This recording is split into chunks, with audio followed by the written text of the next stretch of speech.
All right, guys, welcome back to our Jacksonville Jaguars rebuilding series, episode 11, coming your way. That is right. We are into the final third of this series we got going on. We are halfway through the fourth season of this series we got going on. So let's check this out. Let's see how our boys are doing. Bada bing, bada boom. We're going to start things off by checking out the box scores of our game so far. And as you will see in a moment, boom, baby. Jacksonville Jaguars, after making it to the Super Bowl last year, a game in which they unfortunately lost at the hands of the Minnesota Vikings, they have started this campaign a perfect 8-0. The smallest amount of points they have been held to on the season is 27. The most they've allowed is 24, meaning that they've literally scored more points every single game than any amount that their opponents have amassed in any particular game. It's pretty stellar. This team is playing wonderfully. We'll start things off with our 40-17 win in Miami against the Dolphins. Player stats: Juan Delian, 2 picks, no touchdowns. A bad game from that perspective, but 391 yards, that's ridiculous. Meanwhile, rookie quarterback Wiedemann, we don't have his first name because it's just Jay. I don't know why, but it's just Jay. Threw for 81 yards, and that's it. No touchdowns, no picks. Denard Robinson, very nice game, 65 yards, 2 touchdowns. Lamar Miller, 1 touchdown off 36 yards, 15 carries. Icky for him in terms of average per carry. Stephen Ridley also chipped in a touchdown, as did Marcel Reese. The fullback, Justin Blackman, who's been dynamite all season, 118 yards off 12 catches. Derek Carrier, 8 for 80 in his first game as the bona fide starter of this squad at the tight end spot. Drick Haskell, 7 for 71. Denard Robinson, 6 for 15. Randall Cobb in his Jacksonville Jaguars regular season debut, 5 for 85. Gotta love it. Going down, leading receiver, Harry Douglas for the Miami Dolphins. Past that, Gates had 2 catches for 20 yards. Stephen Ridley, 1 for 2. Defensively, here we go. 15 tackles for Donnell Ellerbe, and you can see how much more of the game we played on offense, given by just the defensive stats. Gooden, Blake, leading with the Jags in tackles with 8 and 6 apiece, respectively. Washington also with 8 sacks on the game. Boom. 2 for Xavier Gooden, 1 for Andre Brantz, 1 for Earlzo Shorter, who is in his sophomore campaign. Philip Wheeler kicking in the only sack for the Dolphins. INTs in this game, 2 for Miami. Garrison St. Jamar Taylor, good on those. Kicking the ball, Justin Tucker, a perfect 4 for 4. Dan Carpenter, 1 for 1. Punting in his first career game, Carter Porter, the rookie punter, out of Delaware, 45-yard punt average. Only 4 punts, something to be proud of. Kick return, we got boom. Punt return, we got boom. Nothing special there, but that's all right. Also, something to point out, our Jacksonville Jaguars finished with a 7-0-1 record last year in their final 8 games, having finished their first half of the season this season with 8 straight games. That means they're undefeated in 16 straight regular season games. Pretty phenomenal. Here we go into Houston, defeat the Texans 37-16. Pretty spectacular. Player stats: Juan Delian, boom, baby. 290 yards, 3 touchdowns, no picks. Anthony Hendrick, 259 yards, 1 touchdown, 2 picks for the second-year QB. Denard Robinson, another good game, 85 yards off 22 carries. Arian Foster held to just 48 yards off 20 carries. Taz Stone, impressive, must have had a long run. Let's double-check that. Longest is only 14, so consistently good yardage from him, but just 4 carries, 32 yards off 4. Delian, 2 for 5. Ridley, 1 for 4. Receiving-wise, Roddy White exploded in this one. 10 catches, 170 yards. The Jags pretty well balanced. Carrier with 60, Cobb with 95, Blackman with 65 and a touchdown, Robinson 26 and a touchdown, Haskell 21. Cecil Shorts also kicked in a touchdown, 2 catches for 14 yards. We'll go along to the defensive side of the ball here. Brian Cushing leading the game with 10 tackles, leading the way for the Jags. Guess who? Xavier Gooden, 8 tackles. He has been so phenomenal for us over the past few seasons. Terrell Jefferson at the corner spot, also up there. By the way, injuries that played into this one. Ray Edwards, the backup left end, is out for the first 5 weeks of the season. And also after this game, following this game, Luke Jokel missed 6 straight weeks, 5 games over that point with a dislocated ankle. Bruce Campbell also missed the first 4 weeks of the season, though Eugene Monroe is able to fill in for him very effectively. There's some more injuries. Feel free to check them out on the PDF as usual. Dwayne Gratz with 2 picks in this one, sacks. Just one. Quanterus Smith getting 1 for the Houston Texans. Blair Walsh and Justin Tucker went 3 for 3. Punting-wise, boom. Porter, again, 45.3 off 6 punts. Kick return, boom. Punt return, boom. On to the next one. Jags 2-0 at this point. Going into their bye week, this was our toughest game. We were playing at home, our home opener, against the Indianapolis Colts, our division rival. We took it 27-24. Tight game, though. Chase Daniel, 257 yards, 1 touchdown, no picks. Juan Delian, 377 yards, 2 touchdowns, 2 picks for him. Another 2-interception game, but he'd cut that out pretty soon after this. Denard Robinson, great game, 11 carries, 106 yards, 1 touchdown. Ridley, not so hot, 7 carries, just 20 yards. Bradshaw, leading the way for the Colts with 47 yards off 16 carries. Not a lot of rushing stats in this one. Receiving-wise, Blackman, boom, take it in this game. 335 yards off 10 catches. Cobb, 64 yards off 7. Denard Robinson caught it for received a touchdown. James Jones received a touchdown. The last one, Marcel Reese, 1 catch for 48 yards. Yes, our fullback made a catch for 48 yards. Pretty stellar. Defensively, Eric Berry, the strong safety formerly of the Kansas City Chiefs, led the way with 12 tackles. Washington had 10, including a sack from the middle linebacker spot. DeMarcus Ware also chipped in 2. Earlzo Shorter chipped in another 1. Picks in this game, just 2. Martazi Bourne and Brandon Harden kicking those in for the Indianapolis Colts. Kicking, Justin Tucker still perfect at 2 for 2. Meanwhile, John Abreu 1 for 1. Pat McAfee beat Carter Porter out, who's still very consistent, 45.3. Kick returns, boom. Punt returns, boom. Nothing too spectacular. Again, Brandon Banks missed a couple games at this point of the season, so we had Randall Cobb doing a little bit of returning, as well as Damon Armstrong, third string halfback. Texans coming now to Jacksonville after we hoofed them in their stadium. After the bye week, we hoofed them in our stadium, 42-10. The final score, beating him out by more than 4 touchdowns, which is ridiculous. Juan Delian, 339 yards, 3 touchdowns, no picks. Gotta love those numbers. Anthony Hendrick, 208, 1 touchdown, 2 picks. Pretty good defensive performance. Robinson, 65 yards off 19 carries, 1 touchdown. Taz Stone, 53 off 16. Rushing touchdown goes in this one to Stephen Ridley. He had only 4 yards off 3 carries, but that touchdown makes that look a lot sweeter. Justin Blackman, for about the billionth time this year, led us in yardage.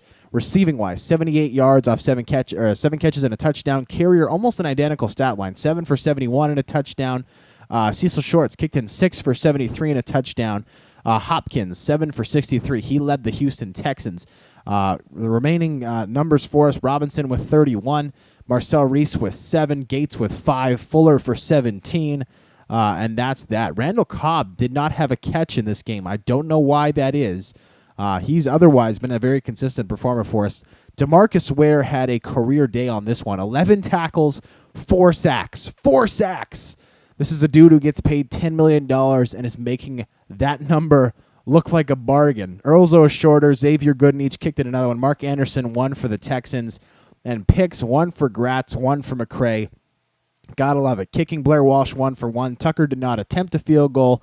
Punting, boom. Porter just getting better, 46.3. Kick returns, boom. Punt returns, boom. And that was that. 4-0 Jacksonville Jaguars at this point. Their next game going into Tennessee, where they doubled up the Titans 34-17. Get in the W. Juan Delian, 4 touchdowns, no picks. What a wonderful stat line. 347 yards to boot. Charlie Mosley, 188 yards, 2 touchdowns, 1 pick. In his effort, Denard Robinson, 70 yards off 18 carries. Chris Johnson, 22 for 61. Stephen Ridley, 32 yards off 8 carries. The rest of the numbers, not exactly scintillating. Here's the scintillating numbers, though. Randall Cobb comes back from his receptionless game with 173 yards off 13 catches, 2 touchdowns. What a stellar mark. Leading the way for the Titans was Brenton Tillman. I believe that's how you'd pronounce that. 6 catches, 66 yards. Derek Carrier, 6 for 30. Meanwhile, 2 touchdowns in this one for Justin Blackman. He had just 37 yards, but 2 touchdowns makes that stat line look a lot sweeter. Kendall Wright had 2 receiving touchdowns for the Titans, both of the ones they got on this day. Defensively, Bernard Pollard led the way with 11 tackles. Posluszny, the former Jaguar, also 10 tackles in this one. Terrell Jefferson led the way for the Jacksonville Jaguars with 9 tackles, sacks in this one. 2 for Earl Zoe Shorter, 1 for Wesley Woodyard. Mario Williams of the Titans chipped in another one. The former Bill and Texan Dwayne Gratz got 1. Kicking, Justin Tucker misses his first one of the year, 2 for 3 in this game. Dwight Onka was 1 for 1. Punting, boom. Kick returns, boom. Punt returns, boom. Gone are the days where the only stat in which we'd have the advantage was punting. Just tearing these teams apart. Here we played host to Baltimore in a game that we won 38-23. Big victory against a solid team. Juan Delian, 352, 2 touchdowns, 1 pick. Joe Flacco, 273, 1 touchdown, 1 interception. Rushing-wise, Ray Rice led the game, 98 yards off 17 carries. Just as good of an average, though, for Robinson, 75 yards off 13 carries. Stephen Ridley, 65 yards off 6 carries. What a great number. Touchdowns, 1. Boom, gotta love it. Bari Suber also had his first career touchdown on 3 yards off 4 carries. Very nice for him, the rookie out of New Hampshire. Justin Blackmon lit it up today. 183 yards, 13 catches on 1 touchdown. Dennis Pitta, the tight end, led the way for the Ravens. 59 yards off 7 catches. Demarius Thomas, 84 yards, even better there. Cobb, another good game for him, 79 yards, 6 catches. Mario Manningham kicked in a touchdown for the Ravens, as did Cecil Shorts for the Jags. And there's the rest of the numbers for you. Gates, just 1 catch, but 27 yards, not bad at all. Defensively, Arthur Brown led the way, 13 tackles for him. Washington leading the way for the Jags with 9 on the game. 1 sack in this one, Andre Branch. Gotta love that. The man we traded away for a first-round pick, then got back in free agency. Gotta love when that happens. Earl Zoe Shorter kicked in a pick in this one. That is right. Dropping back into coverage from the defensive end spot. Shorter gets his first career pick, the former 4th overall selection. Gotta love it. Carrington Buchanan also gets a pick in this one for the Ravens. Kicking, Justin Tucker, 3 for 3. Dustin Hopkins, 3 for 4. Punting, boom. Kick returns, boom. Punt returns, boom. Nothing all that special. And from there, that victory over the Ravens, we got our most one-sided defeat. Going 6-0 at this point. This game got us to 7-0 against the Titans, 48-3. This is a team that saw Xavier Gooden play his former squad, and my goodness, we just lit him up. 416 yards for Juan Delian. That's a career high. 5 touchdowns, another career high to 0 picks. Wow, Charlie Mosley barely managing a third of the passing yards as Delian, 146 for him. Running the ball, Robinson 61 off 14. Kiari Tea, 23 yards off 11 carries, good for just barely 2 yards per. Marcel Reese, 11 off 2. Gotta love these numbers. Receiving-wise, Randall Cobb exploded. 191 yards, 13 catches, 1 touchdown. Blackmon chipping in 3 touchdowns. That's a career high for him. 95 yards off 8 catches. From there, Carrier 29, Robinson 49, Haskell 46. And you can see these numbers for yourself. Shorts also kicking in 1 touchdown off 1 catch. Gotta love it. What a heck of a game. Bernard Pollard led the game again, just like we did the last time when we had the Titans. Pollard with 14 tackles in this one. Washington with 8 leading the way for the Jags. Sacks. Boom. We got 2 for Earl Zoe Shorter. We got 1 for Xavier Gooden. Interceptions in this one, just 1. Chris Greenwood, our man. Kicking, Justin Tucker, 2 for 2. Dwight Onka, 1 for 1. Punting, boom. Kick return, boom. Punt return, boom. That was that. And then in this last and most recent game we played, here it is. We had a 31-13 victory over the 49ers. By the way, the 49ers were 6-1 coming into this game. We stomped them. Juan Delian, 365, 4 touchdowns, 2 picks. Colin Kaepernick, 135 through the air, just 1 touchdown, though he didn't have any picks. Bernard Robinson, 68 yards off 19 carries. LeGarrette Blunt, 56 yards off 24 carries. Ridley, 15. Kaepernick held to just 11 yards rushing. Longino, 4. Delian had 3. Receiving-wise, Blackmon, 93, Haskell 98. Both of those guys chipped in a touchdown, as did Randall Cobb, who had 7 catches for 79 yards and 2 touchdowns. Carrier 45 yards. Jason Avant led the way for the 49ers with 58 yards. Vernon Davis, the dangerous tight end, chipping in just 32 yards along the way. Defensively, leading the game in tackles, Darrell Washington, with Aldon Smith and Demetrius McCray right behind him with 9 apiece. Sacks in this one. Aldon Smith had 2 for the 49ers. Ray Edwards had 1 for the Jags. INTs, Ahmad Brooks had 1. Sean Speaks had another. Kicking-wise, Steven Gostkowski went 2 for 3. Justin Tucker 1 for 1. Punting, boom. Kick returns, boom. Punt returns, boom. Nothing exciting there. Just an 8-0 record. That's all. That's the only exciting thing. 8-0 record. Also, it should be noted that just recently, in the most recent game we played, we had 5 players go down with injuries. Leading into that game, we had just 7 injuries all season.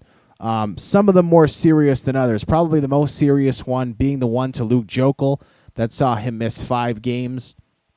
However, with that being said, some big names out for a while. Chris Greenwood out for essentially the rest of the season with a torn tricep. Marcel Jones out for 7 weeks with a foot fracture. That wouldn't be much of a problem if Bruce Campbell hadn't also gone down. In addition to Keithan Cross, the left guard who went down for the rest of the regular season with a ruptured disc. And so I can show you guys the depth chart in a moment. Currently, we have with Jones down, Cross down, Campbell down, and fortunately Jokel's coming back. But we are very thin at offensive line right now. We got some guys playing out of position, and we have we have rookie right tackle Gabe Vizioso playing out of position right now, with Brandon Brooks having to fill in at center for Rob Hardy for the next little while. Vizioso moving to right guard. It's a bit of a disaster, but that's okay. We're 8-0, so none of that matters. Juan Delian putting up a banner season, 2,800 yards through 8 games. Juan Delian on pace for north of 5,700 yards on the season. That is remarkable. That is absolutely remarkable. Unbelievable.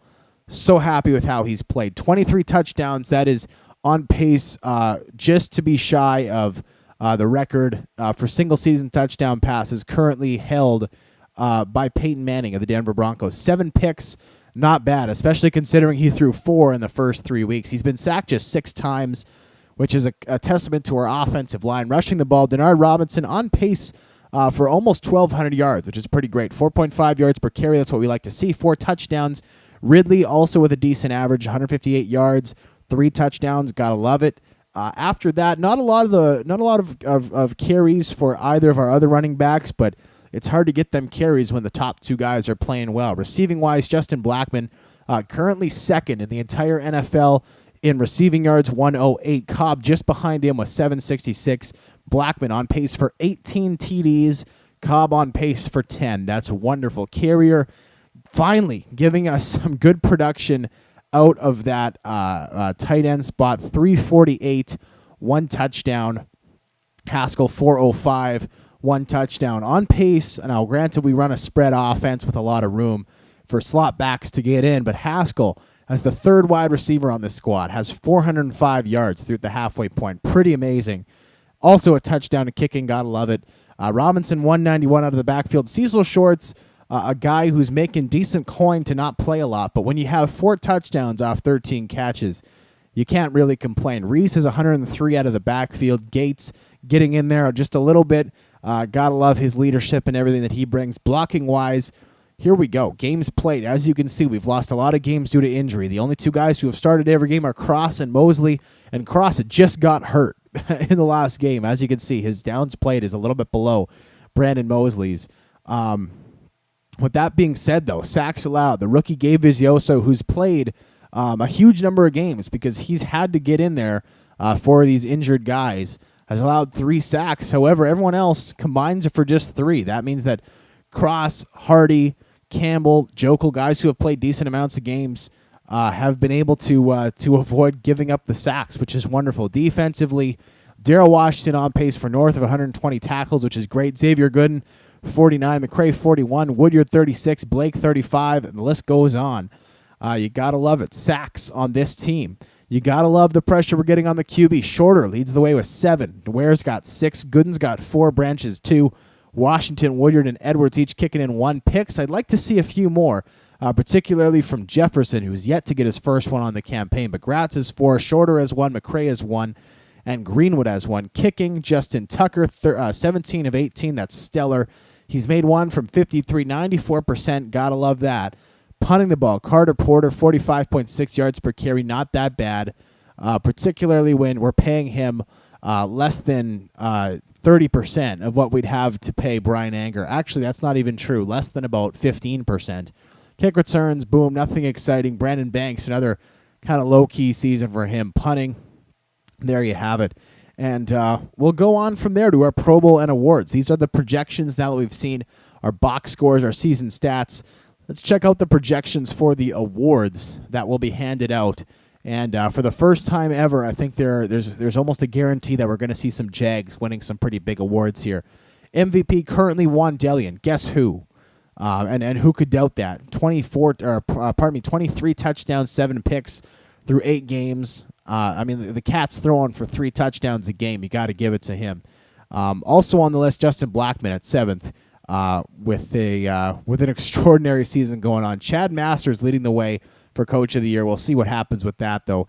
AFC, Juan Delian, currently the leading candidate for Offensive Player of the Year. Blackman and Robinson also making the list at 4 and 5. Randall Cobb coming in at 10th. Defensive Player of the Year, Jags have Darrell Washington on the list at 6. Gooden at 8.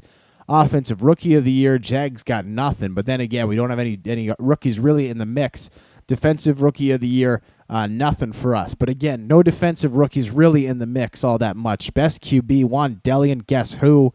Running back, Denard Robinson, guess who? Wide receiver, Justin Blackman, guess who?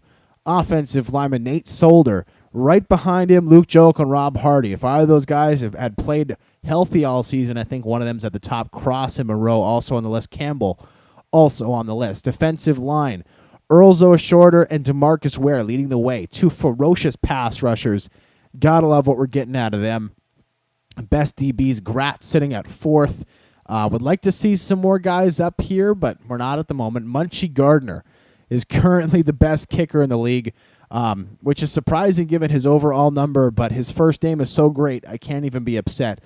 Justin Tucker sitting at 5th. I'd love to see him get up higher, especially given his excellent percentage this season for successful kicks. Pro Bowl now.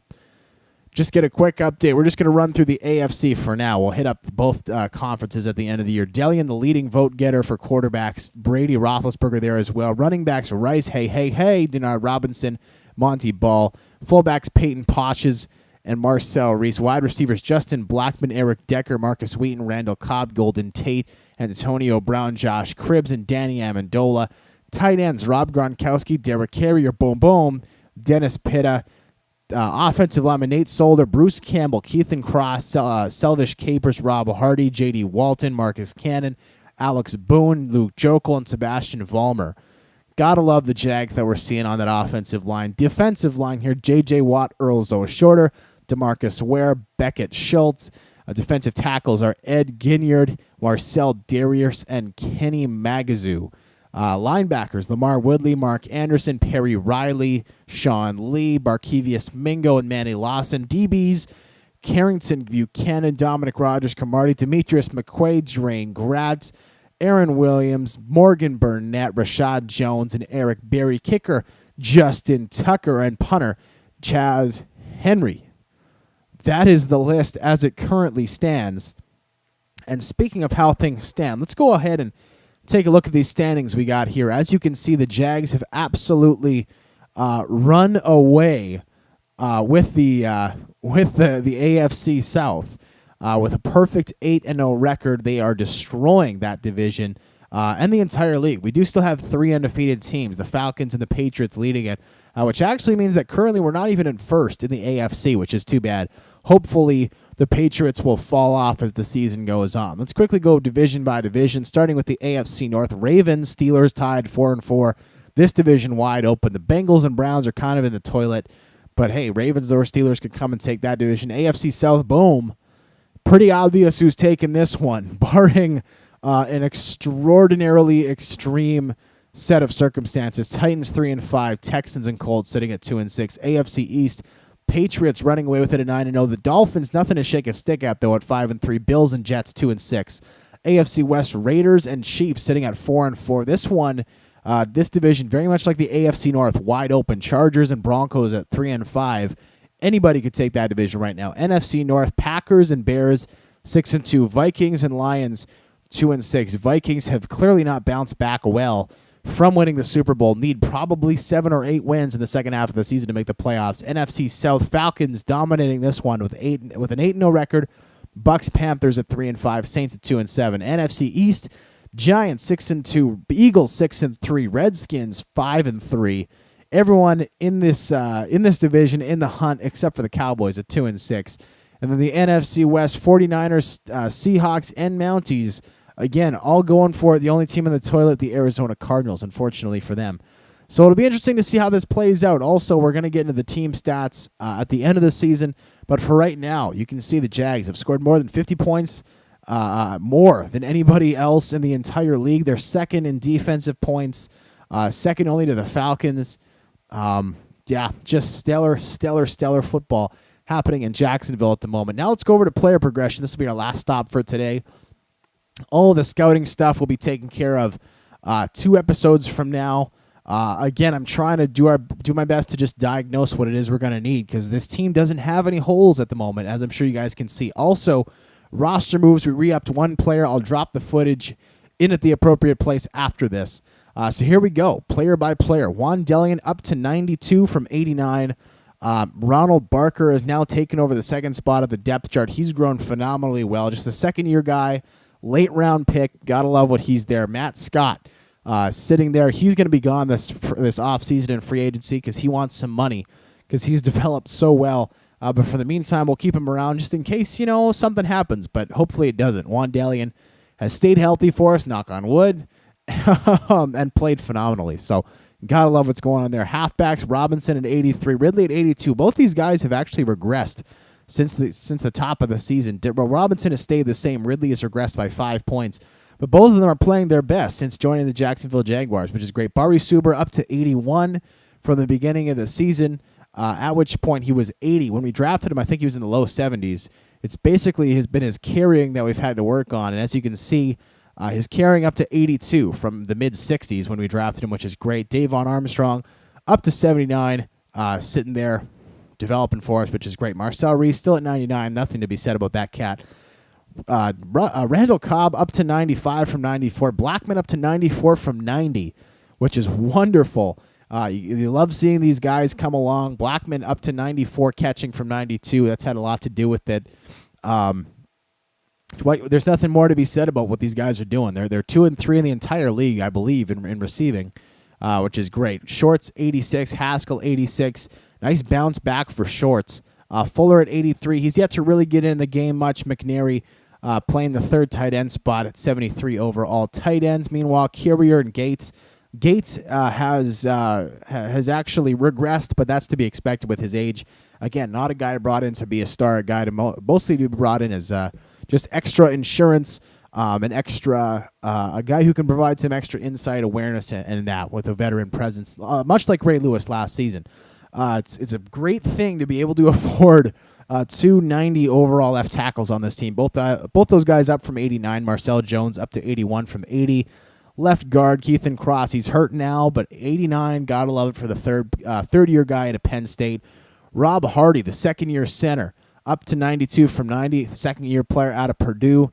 Again, he's hurt at the moment, but he'll be back very shortly. You gotta love what he does. Brandon Mosley up to 90. This is the first time in his career Brandon Mosley hitting up 90 from 87. He's really coming to his own this year.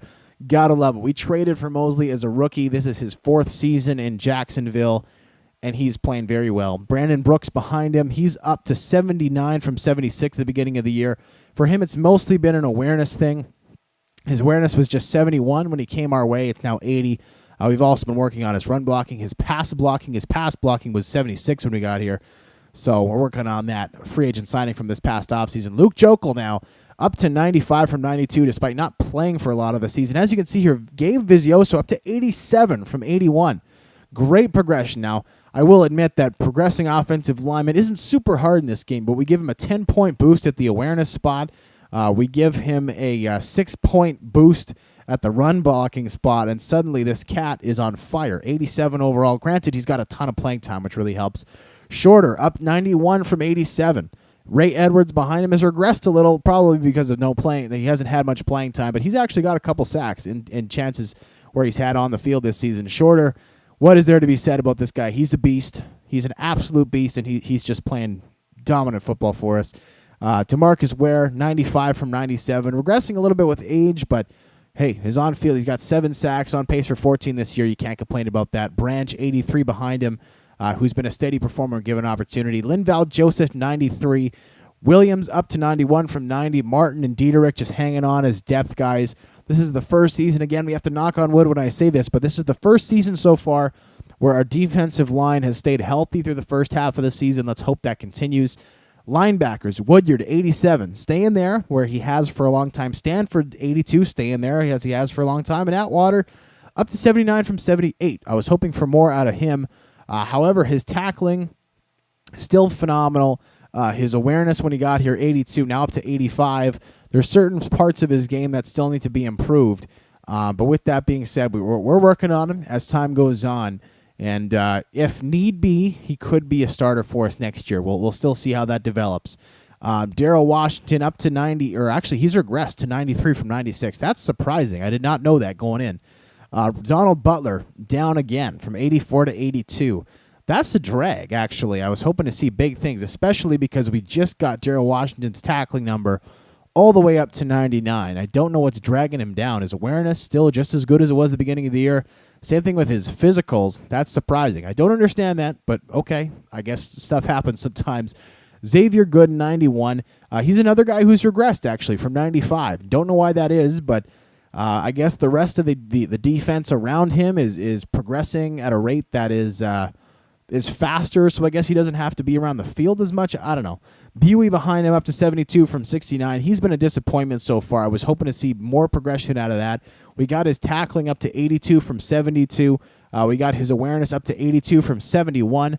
Still, that only merits 3 points of overall. I don't understand that. Corners, Dwayne Gratz up to 93, actually taken over the top spot on this roster. He's currently still in the second spot on the depth chart. Jefferson is covering the number 1 receivers of teams opposite him, but Gratz actually with a slightly higher number. His man coverage skills up to 96, up from 95 at the beginning of the year. Past that, McCray at 92, Jefferson at 92, Greenwood at 91, Van Dyke at 86, Harris at 85. More on this position in just a moment. Free safety Antoine Blake still sitting at 92. Evans behind him doing very well at 85. Strong safety. We got 2 cats here who can play like crazy. Cyprin at 91 and Brzezinski at 88, which is great. Kicker Justin Tucker up to 95, and his kicking accuracy now the topped out number at 99, which is wonderful. Punter Carter Porter, after upping his accuracy a little bit, up to 84, which is great. And there you can see where our projected picks are for this season. We got 4 first-rounders. I plan on making selections that we need or trading a package away for a dominant player that we need, one of the two. Let's take a look at salaries for a moment. Here's the reality is that we've already talked about how we are inevitably going to lose some guys, as always happens. Robinson, unwilling to re-sign with us. Dieterich, we'd love to have back in a depth role. McCray, Gratz, Woodyard, all guys who are probably going to demand some coin. Woodyard, I'm looking for a more dominant player at that spot if we can find it. Scott will be gone. Gates likely retiring. Banks not really worth bringing back. So the issue there becomes the corner spots. Both McCray and Gratz have developed very nicely. They both want big money as a result of that, which meant that we could only really up one corner. And so the corner I elected to upgrade was Chris Greenwood in terms of his contract. Greenwood was re-signed for 5 years and $37.5 million with $17.5 guaranteed. That means his cap hit for next year is fortunately only 5.7, but it averages out to about 7 over the course of the deal, which is $1 million cheaper than McCray or Gratz, who I just don't think we can afford to re-sign, which means that next year we will not be as deep at corner. Unfortunately, it means that Jefferson and Greenwood will be there. I tried desperately to, by the way, I'll drop the footage of my negotiations in here, but I tried desperately to trade away Gratz or McCray for a player who is already more established and had signed a larger contract, whose bonus money we wouldn't have to pay out, and it just didn't fly. Even Gratz or McCray and 2 first-rounders was not going to prize Sherman, Hayden, Peterson, or Flowers. Any of the guys I looked at, their information is on the PDF, and it sucks to lose talented players for nothing through free agency, but at the same time, sometimes it has to happen. You just can't afford to keep everybody and pay everybody, and sometimes other teams just are not willing to play ball when it comes to negotiations, which is too bad. So likely we're losing 2 really great corners. Maybe we get them back in free agency. Who knows? Maybe they're willing to sign for slightly less money, because as it stands, they both want $8 million, which we just cannot afford at the moment. So there we go. 8-0 Jacksonville Jaguars, doing a great job this season, playing their hearts out, trying to get back to that Super Bowl. The 2016 season halfway through, Jags trying to avenge their Super Bowl loss from last year, and they're doing a great job. Almost guaranteed playoffs at this point. Hopefully they win out the rest of the season, and we can go for an undefeated campaign. How great would that be? Anyways, guys, thank you so much for joining me. Until next time, I am Tuxedo T-Shirt, and I'm out.